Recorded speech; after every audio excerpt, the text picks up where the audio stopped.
The Chicago Bulls still have a chance to track down the Atlanta Hawks for the 5th seed in the Eastern Conference. So as they take on the Orlando Magic, a team they've beaten 4 times in a row, Joakim Noah is in fact suiting up. Taj Gibson is suiting up. But before the game, both the Bulls and the Magic observed a moment of silence for the Boston tragedy. We pick up game action. Tobias Harris in the post passes to a cutting Nikola Vucevic for the layup. He had 14 points and 11 rebounds at the half.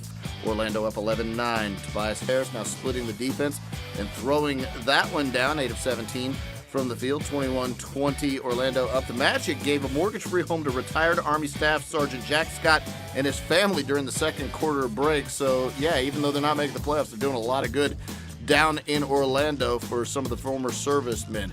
How about some service down low for Carlos Boozer with the lay in there, 11 of 15 from the field. Chicago up 31-30. Then Mo Harkless driving past the defense, getting the big jam, 6 of 12 from the field.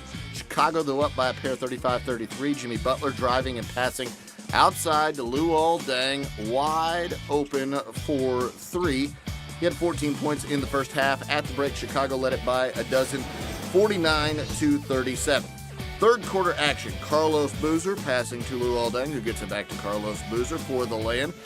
And Chicago led it by 21, 61-40. Kirk Heinrich to Marco Bellinelli for the jump shot. He had 16 points on the game.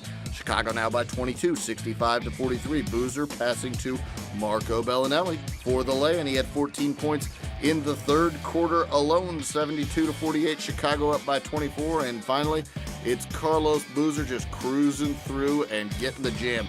22 points, 6 rebounds, 4 assists for Boozer as the Bulls win it by 18. Final score 102-84.